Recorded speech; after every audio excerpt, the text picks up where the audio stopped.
You are listening to Fantha Tracks. Because of the following special program, Wonder Woman and the Incredible Hulk will not be presented this evening.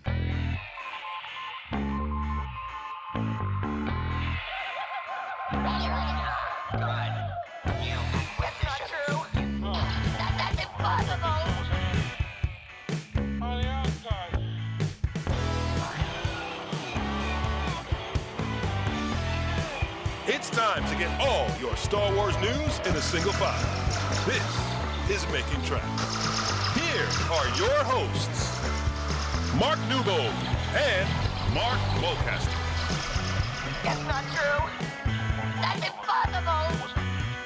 Season's greetings, everyone. You're listening to episode 70 of Making Tracks, brought to you by the fine folk over at fanfortracks.com. I'm Mark, I'm one of your co-hosts, and today I am joined by the only man who's ever admitted, at least to me anyway, his first childhood crush was Lady Gornish from the Ewoks cartoons, Mr. Mark Newbold. Mark, how you doing? That was a secret, man. I didn't want that getting out there. Oh, sorry, dude. Was that a little bit of co-host private information that I shouldn't have shared? Whoops. Privileged information. Yes, but it's out there now, so I've just got to own it. How are you, man? I'm good. I am slightly rotund from all the turkey and all the rich Christmas food that I've been eating over the last couple of days and stuff. You know how it is, kind of generally kind of in and out of like a food coma for most of the weekend. So, yeah. How about you? How was your Christmas? It was very good. I'm generally rotund anyway. I'm very good. I've got a glass of sherry in my hand. I feel like a little old lady, and a slice of Christmas cake. So yes, it's been very good. It's gone too quick as it always does. But it's Christmas, which is kind of like Star Wars time. We usually this time of year we will be talking about the new film that came out, but there isn't a new film that's come out. But we can talk about Disney Gallery, The Mandalorian, the season 2 episode that came out. We'll definitely talk about that. Take stock and look back at 2020 as we wave goodbye to it. Yeah, that sounds good. So what shall we start with? I think, being a chronology kind of guy, I think maybe we should start with January. Okay, so, yeah, that makes sense. Okay, so we...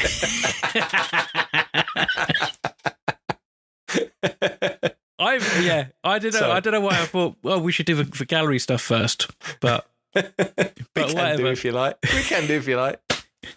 Okay, let's do that. All right. But you can keep that in if you want. I don't care. Oh, I'll leave that in. Okay. Cool. Okay, well, let's start with the gallery because that debuted this Christmas Day. I don't know, did you get a chance to watch your Christmas Day or did you have to put it off? No, I did. I was up nice and early. It was on just after 8 o'clock, so I was ready and waiting for it. And got rolling on that one. Got the pigs in blankets were cooking in the oven, so it was all perfectly timed. Because we'd been kind of spoiled by the original season 1 Disney Galleries, 8 episodes going through every department, I don't think anybody was expecting that again because there would be inherently a lot of repetition. And also we've had the pandemic. So to get all those people, get Kathleen Kennedy and Favreau and those guys in a black draped room around a table is not going to happen. And maybe to try and do it via Zoom is not so attractive because that's how everybody's had to deal with each other through the pandemic with nasty backdrops. But to look at season 2 in a, 65, 70-minute episode was good and it was interesting and it certainly got across the energy and the enthusiasm that there's no less energy and buzz about season 2 than season 1, but for good reason because of look at the characters they brought in. I was really kind of like happy and it had a nice positive vibe about the whole piece. I mean, sometimes when you watch these behind the scenes kind of documentaries, you always get the feeling like they're up against it, like really up against it because of, the technology or the budgets or with Star Wars sometimes the things that are completely out of control, like, the weather and stuff like that. But this one just felt like it seemed to kind of go pretty much as clockwork. It was nice that they spent a lot of time, again, kind of speaking to the directors of each episode. And the format made perfect sense, really, considering, as you said, you couldn't have a round table and it was very kind of like chronological, start with chapter 9 and we go up to chapter 16. Everybody seemed to have like roughly the same amount of airtime for each chapter. And it was great that they did spend that time just to kind of join those kind of like connective tissues between the animated series and the live action characters. They clearly spent, I think, a lot of time working with Rosario Dawson and stuff like that. But it kind of like there was enough scope for potentially another episode. I mean, I don't know. Is this like a one and done? Do we know? Or is this literally... Because it said season 2 on the listings, but at least I was unclear whether or not we're going to get any more. My gut tells me that was it. Season 2, episode 1. It was a one-off special. Yeah. I would certainly more than welcome further investigation because clearly, well, the Luke Skywalker sequence at the end of the final chapter was not even hinted at. And yet not even mentioned at all. You did see shots on the bridge. So, they were there, but I think we were expecting, and you and me talked about this way back early in the year, if they do another Disney gallery, there's got to be some justification to do it because they can't just show a stagecraft again because what's changed about stagecraft? Oh, well, it's bigger and the definition's better. Well, that's a 30-second explanation. Yeah. And a shot of the room, well, yeah, it's physically clearly a lot bigger. So that's impressive, but that's nothing you can do an episode about. We know most of the cast. They went into some detail on the new cast members. You just mentioned Rosario Dawson and Katie Sackhoff and folks like that. And, you delved into that and that was great. And obviously Tem coming back and not exactly a newbie to Star Wars, of course. His energy was brilliant. And the new directors, Peyton Reed and Robert Rodriguez, again, fantastic. I want to hear the album that Rodriguez and Tem do on the set of Book of Boba Fett. So, all of that was fantastic and well covered. And Filoni's clearly eased into the live action realm like very comfortably, and you can see the relationship between him and Favreau is very vibrant. Favreau's the funnel for all this information. He kind of filters it into a workable sort of source, and then Filoni adds the flavour because he knows Star Wars so well. Well, you can't do that because of this, and that's not going to work because of that. So that relationship works really, really well. Rick Famuyiwa, like we said the other week, impact player. He's a go-to guy. Bryce Dallas Howard, you're thinking, well, she's got such a great future ahead of her as a director.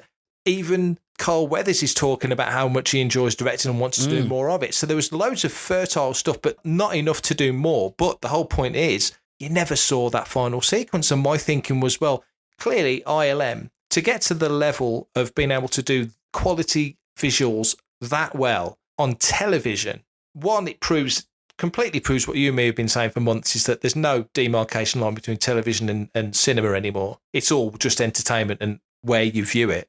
Because you could have thrown that up on the big screen. That was Tarkin in Rogue One quality effects just 4 years after we saw it on the big screen in Rogue One. So that line is gone.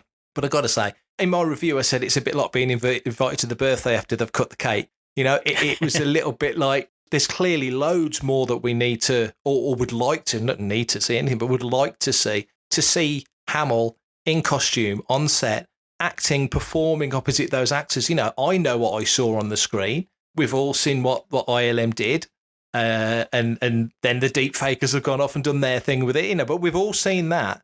But what we haven't seen, and what I long to see already, is Hamill standing on that set. I want to see what Pedro Pascal was acting against. I want to see what those actors were seeing when they did the scene. And I really thought we'd get that. I even thought they were going to be cute and stick it after the credits like they did on the final episode. I watched all the credits and I didn't see it. So that was disappointing. That was the only disappointment. To be fair, that's just it. I've seen various different comments from people. You've got those who kind of go down the more conspiracy theorist kind of route of, well, that's because Mark Hamill's involvement was like next to nothing. And it was just his voice and he wasn't on set because you had Max Lloyd-Jones doing the body doubling, wasn't it? Yeah. And so you've got that. And then the other part, or the more optimistic part for me, is that, well, actually, if you take the Mark Hamill stuff and let's say you go back and revisit Ludwig Göransson and his score for season 2, that's almost another episode. It might not be like an hour long. It might be, let's say, 40 minutes. But, you could easily fit something else in. I don't know, the Mandalorian to catering for or something like that. But, you could probably do that. If you remember, like, with season 1 of the gallery, like you said, they spent a lot of time, you had an episode called The Director, and the next episode was called, like, I don't know, The Child or whatever it was. And they were very specific and they covered everything in, like, really good detail for one episode. This episode felt like it was a general overview with a focus on the directors, but you could possibly spend a little bit more time. You could maybe eke out another episode, even if it was half hour or 45 minutes. I think it's doable. It's just going to be a question of whether or not actually, it's not necessarily if it's doable. Clearly, they've had cameras rolling for probably most of the most of the production to get all this behind the scenes footage. Yeah. But maybe they just don't literally have the manpower at the time to kind of like spend to cut it. It might be something that we see, or it might be something that we get later on in a different form, but this was equally as good as one of the sequels behind the scenes documentaries we've got on the Blu-rays, really. So I think it was almost poignant in the fact that there wasn't any kind of mention of Luke at all, because I thought just as they were getting to it, because you're on the bridge on chapter 8, and then like they do that kind of like that little wrap up of like everybody saying, oh, I had such a great time and Mandalorian season 2 was amazing and blah blah blah, and I'm like, okay, we're now into our wrap up, so we're not going to get it. So they might revisit it, they might tack on to the beginning of like a season 3 type kind of making of, for instance. They could do, because I mean, from what I understand is that this documentary was made by an outside company. So it's outside documentarians doing it. So maybe there was an element of they didn't want it getting spoiled. They didn't want the info in any way sneaking out. That does make more sense. Maybe that, whatever they did with Luke in that case was probably as closed off a set as you could do in that respect. Now they're at the point clearly where they feel that they are confident enough that they can do a CG scene like this Luke scene where it's pretty much there. Somebody online today put an actual photograph of Luke from Jedi and then a screenshot of Luke from Mando side by side. And you really are close now. There's not much more to go until they've got the skin tone right, the light in the eyes right. It hadn't quite got the spark. They've never quite got eyes right.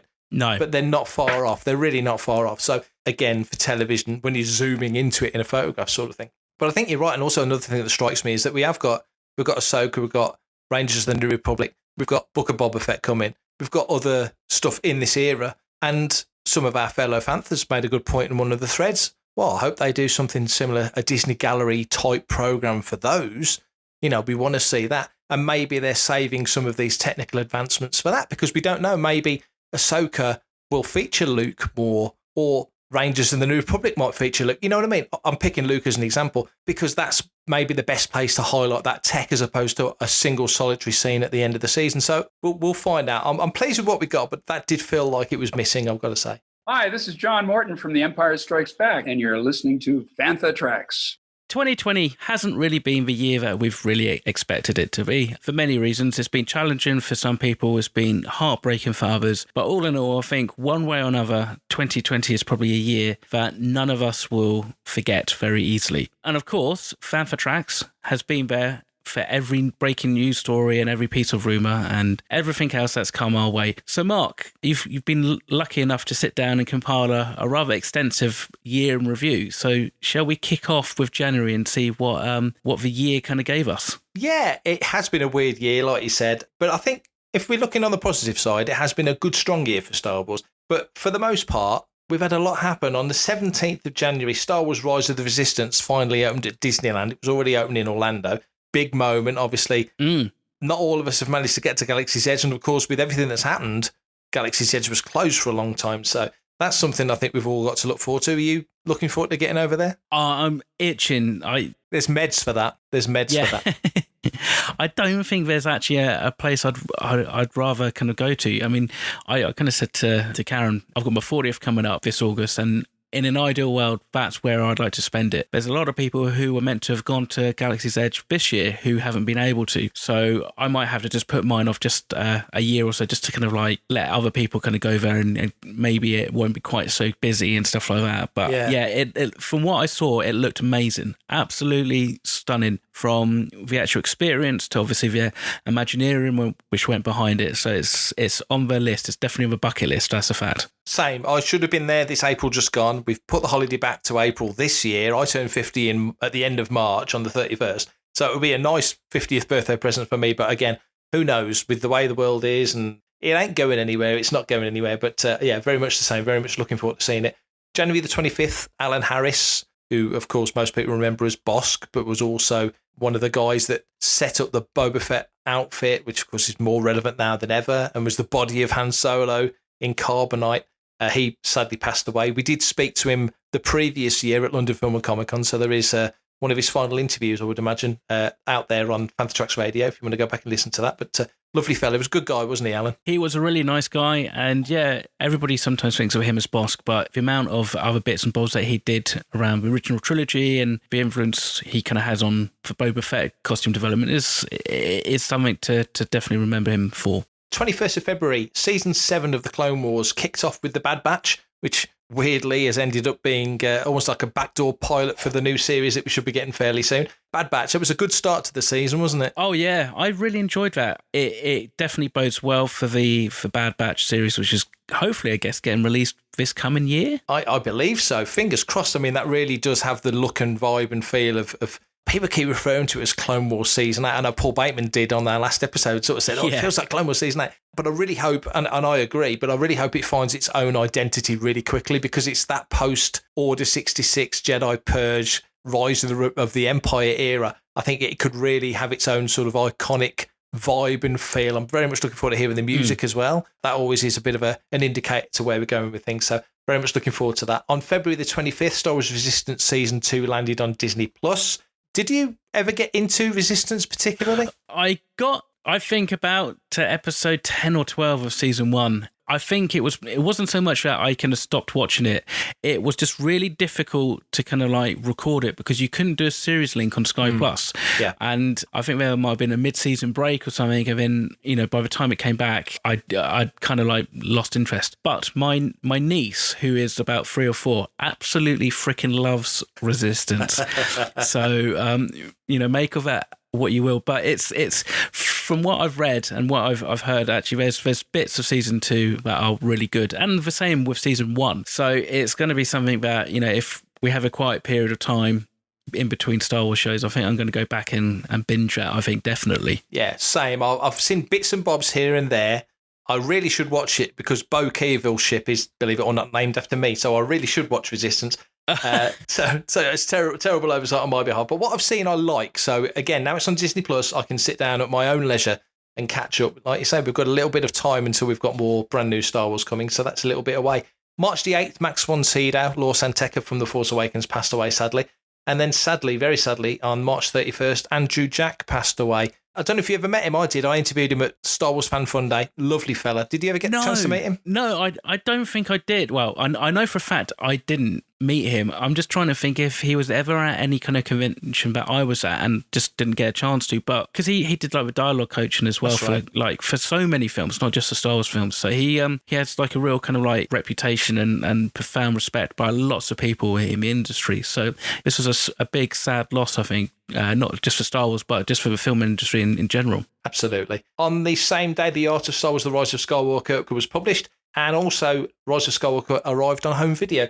Crazy to think, back when Star Wars came out, the original, it took 5 years to get to video. Here, it takes 3 months. It's just 3 insane. months. Insane. It's crazy, yeah. And I mean, I think from what I remember, what I've been told, this was probably going to be the last home release for the Star Wars movies, because we had the big Blu-ray box set out as well, didn't we? Kind of like a similar kind of time. I got that, but from what I understand, we're looking at just digital only kind of releases and Disney Plus from now on, which is actually like an end of an era for lots of people. I really grew up on Blu-rays and DVDs and stuff like that. So yeah, sad times. It is sad times because again, as a collector, I always used to go and I'm still hunting down American Betamax versions of different things, and it's I just find it fun. It's the packaging. It's just have it in your hand. That's what counts to me. It's actually being able to hold exactly. it. Moving into April, Jay Benedict passed away, and followed 5 days later by Malcolm Dixon, 2 original trilogy guys. And then, even though we're not generally talking about books too much, can't not mention Jake's book, How to Speak Astromech with BB-8 arrived.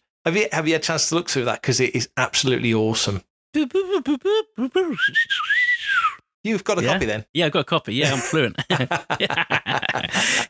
I mean, I love these like How to Speak Astromech and like BB-8 type books. Like, the How to Speak Wookiee book was just, it's great fun. They're awesome. And I think actually I'm going to get one of those ones for my niece as well for her birthday. It's coming up in February. That's the kind of thing that I think, everybody of so many different ages can get a real kick out of. Huge fun. And Jake's great fun at conventions as well. He'll do these little drawing sessions. He's awesome, isn't he?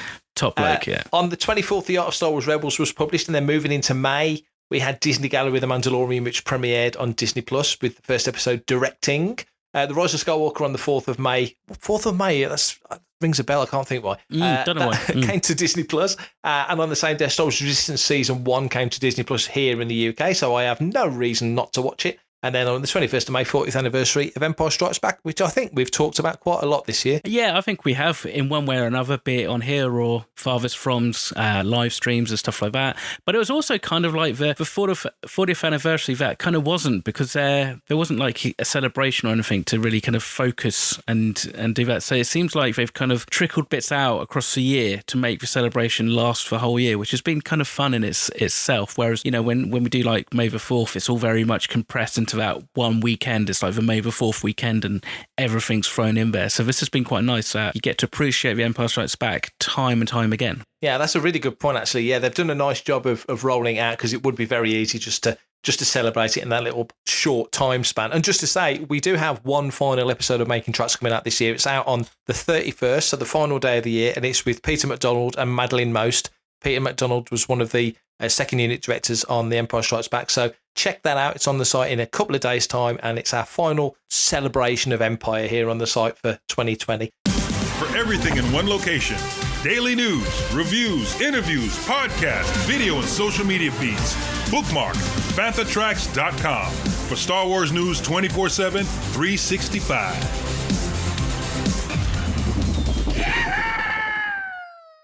Moving into June, Jedi Temple Challenge premiered on the Star Wars Kids YouTube channel. On the 10th, Solo a Star Wars Story came to Disney+, and then terribly sad news and taken far too young on June the 13th, Grant Imahara died. Yeah, a real nice guy, just a genius in his field, an absolute genius. June 21st saw Dr. Aphra, the original audio book, come out. I really enjoyed that. You've been a long time listener, but I'm just getting into the audiobooks, and I really did enjoy Dr. Aphra, a character that I've always enjoyed in the comics, but the audiobook was great fun. I literally cannot get enough of Dr. Aphra. She is definitely by far one of my more favourite characters from the Disney era. And I thought the audiobook did a really good job of kind of, for those who maybe not read the comics, it kind of sums up that first kind of like 12 issues of the comics from what I remember, and also the Darth Vader crossover. So it was a really good fun thing, and the cast was just awesome. So if you haven't checked it out, definitely swing by Audible and get a download, because it's well worth a listen. Yeah, completely agree. Well worth it. Moving into August the 1st, Wilfred Brimley, Noah from Battle for Endor,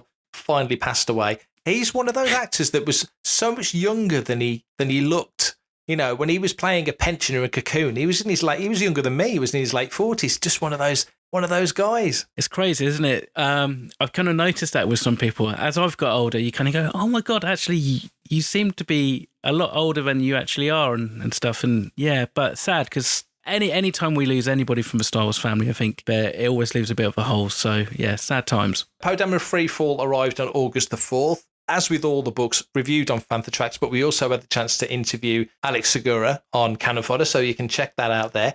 And then on the 25th, The Clone Wars Stories of Light and Dark was published, another really interesting book that dipped into the Clone Wars era. And there's a good audio book to go with that, isn't there? There is, yeah. Now, by August, we were deep into the pandemic. We were just here in the UK, I think, coming out of lockdown. Strange times indeed, and a lot of us should have been over in Anaheim for celebration. It would have started on the 27th and finished on the 30th. Of course, we didn't get it now. It's been put back 2 years to 2022. So we were talking about this before we started recording. It's been a weird year without conventions, hasn't it? Absolutely. I mean, and for me, who generally spends most of his weekends costuming at conventions, it's left a huge hole. But in fairness, I think it was the right thing to do at the time. Postponed celebration. I think everybody was kind of expecting it, but they kind of left the announcement fairly late in the day in the grand scheme of things. But I think, you know, all being said, it means that we get a chance to look forward to 2022. You know, we have a little bit of a break, which actually sometimes isn't a bad thing, because I think what it does is it makes us realise just actually how special and actually not take things for granted. So in that respect, roll on 2022 and the next celebration. Completely agree. We do so many events for different reasons, but so many events I think sometimes you do almost take it for granted, because it is that you're on that circuit, on that cycle, and you sometimes forget where you are going to some events. Yeah, so totally. I think we're all so, you know, Brian said the other day, what would I give for a crap convention right now just to go to an event and meet people? Totally get that. Into September, Thrawn Descendants of Chaos Rising came out. It was another one I listened to the audiobook and really enjoyed it. I'm very much looking forward to the next chapter of that. September 21st, Ron Cobb, the designer who worked on the original Star Wars, passed away. Star Wars Squadrons, October the 2nd. Great fun. Yeah, great fun, great game. I'm still rubbish at it, though. Me too. Sorry, I would have answered quicker. I'm drinking my sherry. Yeah, absolutely. I'm rubbish at Squadrons, but I love playing it. Don't get to play as much as I'd like, but it is great fun. October the 20th, Star Wars The Lightsaber Collection came out from Insight Editions. Really, really good book. Worth mentioning because we had an exclusive spread on Fantha Tracks. October the 30th, Season 2 premieres with Chapter 9, The Marshal. That doesn't seem like 2 months ago, does it? It's crazy. Just to think 2 months ago, we just didn't even know whether Luke Skywalker, Ahsoka, or Bo-Katan was going to be, or Boba Fett was going to be in The Mandalorian. That just seems bonkers. I mean, we've had such a gift with Season 2 Mandalorian. I can't really put into words just how amazed I was by this series. It's just been one of the best things, I think, since possibly Return of the Jedi. I wouldn't argue with that. It's been a great experience and great fun to follow. November the 6th, we had Chapter 10, The Passenger. On the 8th, the Star Wars Archives episodes 1 to 3, 1999 to 2005 came out here in the UK. I am so looking forward to getting it. I haven't got it yet. I'm desperate to get it because the first chapter, the first book, looking at the OT and Ewoks and Droids and the Ewok movies was just phenomenal. So I'm desperate to get my hands on that. Certain Point of View from The Empire Strikes Back was on November the 10th, followed on the 13th by Chapter 11, The Heiress, which was, again, an absolutely stellar episode. 17th of November was the Lego Star Wars Holiday Special. That was good fun, wasn't it? That was a gift. That was just great fun, and I'm so glad that we're starting to get some more Lego specials back into the Star Wars universe. More of that, please, Disney. More of that, please. On the 20th, Chapter 12, The Siege premiered on Disney+. The Mandalorian Season 2, Volume 1, the music by Ludwig Göransson arrived on digitally, available in a number of different places. Awesome score. It was familiar, but different enough to feel like they'd stepped it up and moved it on for Season 2, wasn't it? Yeah, exactly. A bit like they did with the Clone Wars. It's kind of like there's an evolution of music there, and it's great that he's been able to kind of build on themes and introduce new ones and stuff. So it's by far some of the strongest like Star Wars music we've had for a while. 27th of November, Chapter 13, The Jedi arrived, and then terribly sad news, on the 28th of November, Dave Prowse passed away. Yes, the big man. A huge loss for fandom, just because he was such a stalwart of the UK convention scene, just generally a top bloke. So really, really sad for that loss. He was buried very recently, obviously in a small family funeral and very close friends. I can only imagine when we all get back to some sort of normality, whenever that might be, that fans and Vader's Fist, the five of us are going to want to celebrate, his career, not only as Vader, but as the Green Cross Code Man and his charity work. But I think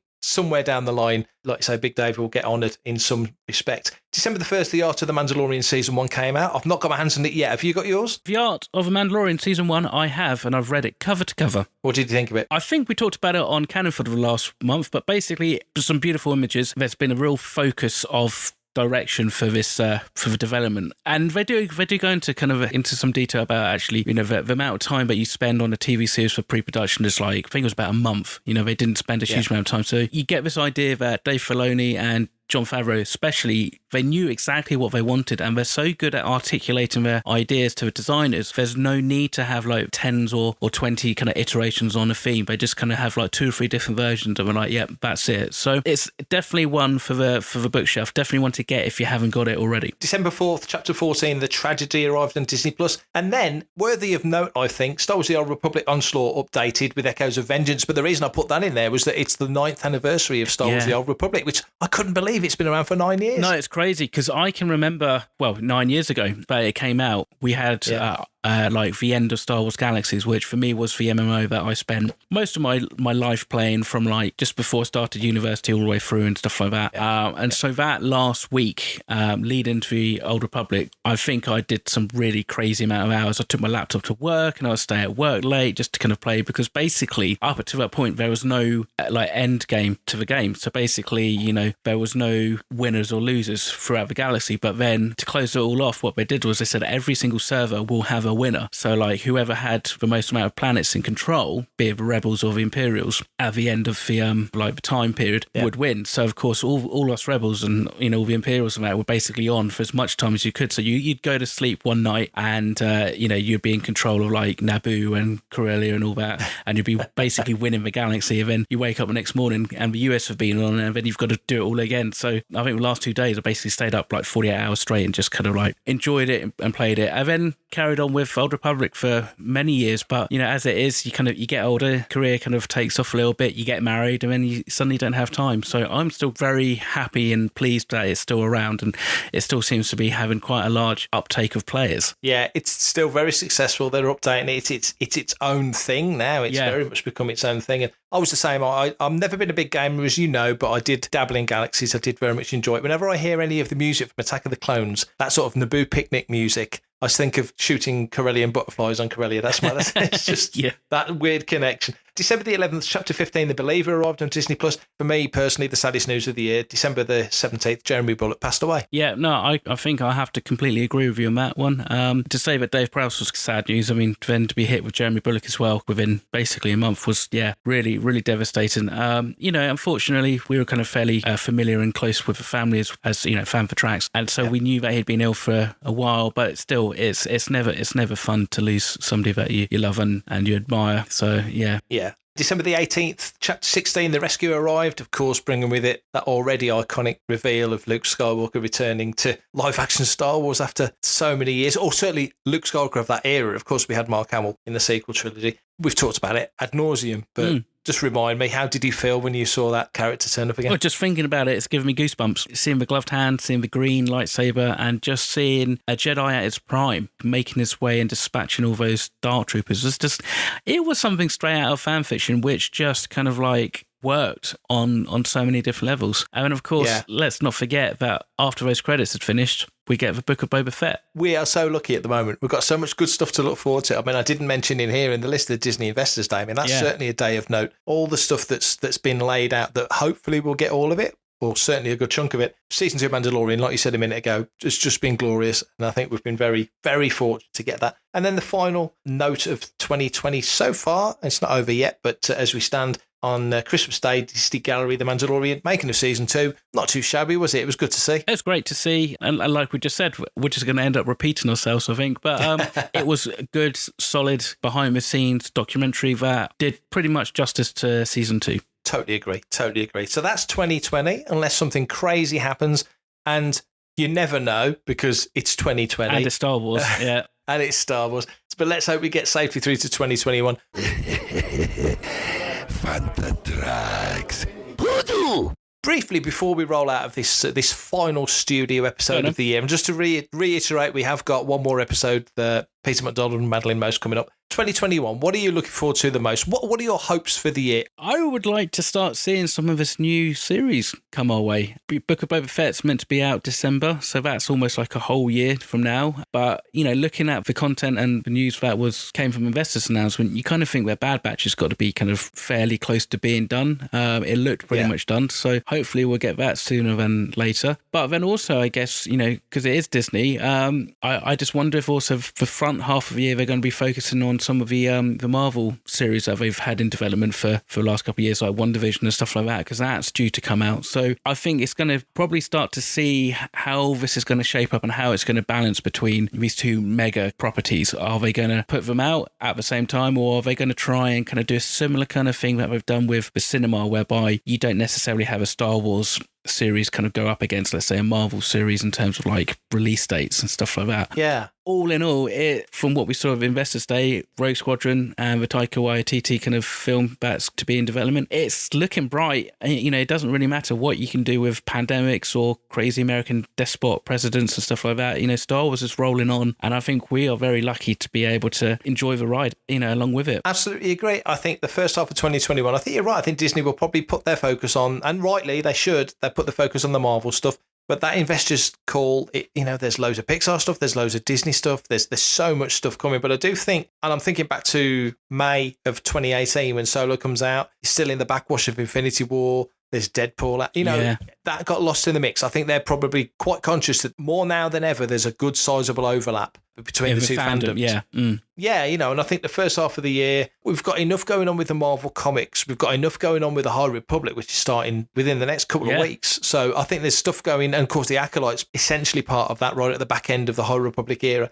And it's a longer era than I think we realised. It sounds like it's well over a century. So there's a lot of space to cover there. But I think that will be the first half. We've not got a celebration next year. We don't know when conventions will kick off again. My gut tells me if we're fortunate enough with the vaccines and just with the general flow of the pandemic that we can start to get back to getting out there and doing events, that maybe by July there'll be an LFCC, maybe by, I think May might be a bit too soon for Star Wars Fan Fun Day, but of course they could always hopefully run it in the summer if they can't do it in the May. The Comic-Con's October, Rancho Obi-Wan is November. Maybe next year, we've not got a film, so maybe next year, we can start to get things up and running. But you've just said it, Book of Boba Fett in December, Season 3 Mando, I think they're not too far apart, but I do think, I think Bad Batch is probably the next thing to look forward to. That was 2020, but we look forward to 2021. And Mark, however you spend it, whatever you do in the meantime, I hope you have a great New Year's, and no doubt I will catch up with you first week of January to talk about whatever Star Wars news and exciting announcements we have in the first bit of a year. Star Wars stops for no one. If Disney hadn't bought Lucasfilm and there wasn't any more TV and film and there wasn't any more anything, we could still do a weekly Star Wars podcast talking about Star Wars. There's always news to talk about. There's definitely always news to talk about. But yes, we will. We'll be back early January. First Sunday of January we'll be recording. The first Tuesday the episode will be out. I'm already looking forward to it. But cue me in, Mark. Let's do it. Tell the people how they can find us. Well, I think you've just cued yourself. But I realised that as I said it. But if anybody has got any comments or questions, you can get in touch with us, and you're more welcome to do so. And Mr. Newbold can tell you how to do it. I will. If you want to be a part of the action and stay updated on all the latest Star Wars news, visit fanthatracks.com or check out the free, FREE, free Fantha Tracks app through the App Store to follow us on your mobile device. You can reach out to us and send in your listeners' questions by emailing radio@fanthatracks.com. And like Mark just said, send them in, comment, like and share on any of our social media feeds at Fanthatracks, and be sure to subscribe, leave a review, please. Some 5-star ones would be lovely. On Amazon Music, Audible, Apple Podcasts, Google Podcasts, Spotify, or your podcatcher or smart speaker of choice. And as always, thanks to James Temple for composing the Fantha Tracks intro, Adam O'Brien for our Making Tracks opening music, and Mark Daniel and Vanessa Marshall for our voiceovers. And certainly, you must watch Good Morning Tatooine, our weekly news show, live on Fantha Tracks Facebook every Sunday evening at 9 o'clock GMT. That's Greenwich Mean Time, UK time, on Fantha Tracks TV, on YouTube, and later on the site. Thank you, Mark. It's been a wonderful year. I've really enjoyed it. It's your first full year as a Fantha Tracker, isn't it? It is, yeah. And I'm still waiting on one of those little shirts. But hey, that's not a sore spot. I'm sure we'll get it next year. Well, after all that turkey, it won't be so little, will it? Oh, indeed. No, I'll need an XXXL, I reckon. So, so wherever you got yours from, you can get me one made. I will. That's definitely being done. No, it's been fun, man. So I'm looking forward to the next year. And just for anybody who is interested, because I did get asked this the other day, if you want to hit me or Mark up personally, you can follow us on Instagram, on Twitter. Mark is prefect_time, and I am at @mmolcaster. That's on both Twitter and on Instagram. So there you go. Mark, you take care, mate, and I'll see you on the flip side in the new year. You will see me on the flip side and enjoy the rest of your turkey. I will do. And everybody else, you stay safe and Happy New Year's. Coming up next on Fantha Tracks Radio, it's another episode of Making Tracks.